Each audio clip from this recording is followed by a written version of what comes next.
Hey there, everyone. It is Mr. Deary. It is Wednesday, April 1st, and I am on my sixth take of this video.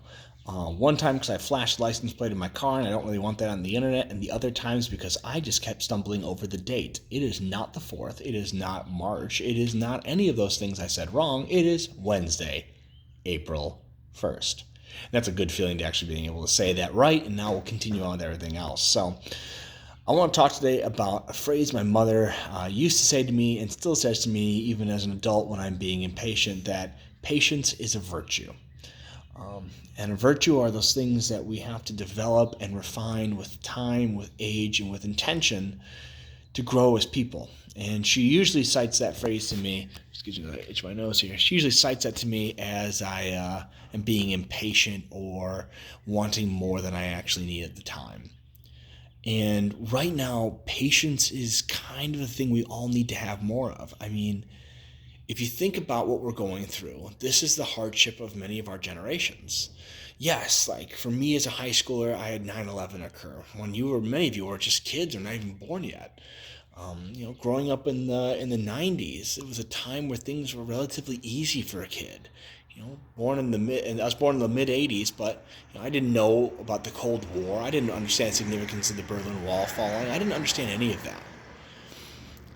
And now, as a father, and as a teacher, and a husband, and as an adult, I look at this as the burden that we have to carry, and I have to be patient within this time.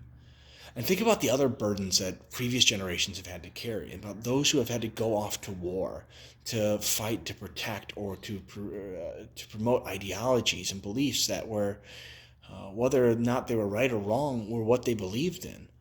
And think about the other issues that people had to go through during the Cold War, about the constant nuclear threat, about the Cuban Missile Crisis, about the times that this world has clutched its knuckles to the point of whiteness in fear and anxiety about what's to come.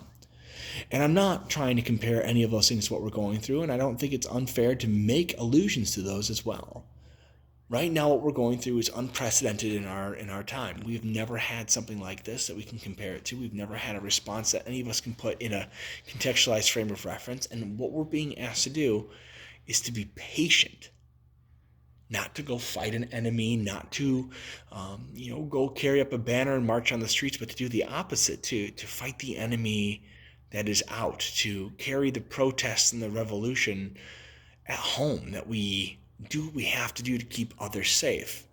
And that brings discomfort, and that brings anxiety, and that brings worry, because it's so easy to distract yourself when you're out. I mean, look at this day that we have right now. It's blue skies. I want nothing more than to be outside, to go to the park and watch my daughter run around and watch my son stagger around because he's not really good at running. But I have to be patient. I have to stay at home. We have to go out back in our backyard or go for a walk in the stroller. I can't go to school and get all the materials that I want to get anytime I want to get them, nor the store, nor the craft stores for the hobbies that I have, like rocketry or 3D printing or any other stuff I've been trying to get done over this break. We have to be patient.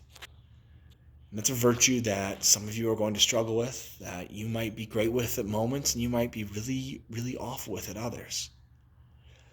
So I want to encourage you today that your fight is to be patient, that your battle is to endure the hardships of isolation, that you can connect through devices and media and all that, sure, but you can also take care of yourself in other ways. But regardless, fight for others by being patient within your own boundaries. A little bit of logistical conversation for a moment. You're going to get a video from me in the next 48 hours about the shape of things to come for our classes for English 11 and AP Language and Composition. And hopefully I'll get you a little bit more detail about what the rest of our spring looks like, at least the month of April. So, it's April 1st. It's a new start. It's a new day. It's a new month. And while things might be carrying over from the past, the path in front of us is ours to choose. Choose a patient, wise path. If you need anything, don't ever hesitate to reach out. Know that my heart is with you all, my mind is with you all, and if there's anything I can do to serve you, please don't hesitate to ask. As always, have a great rest of your day.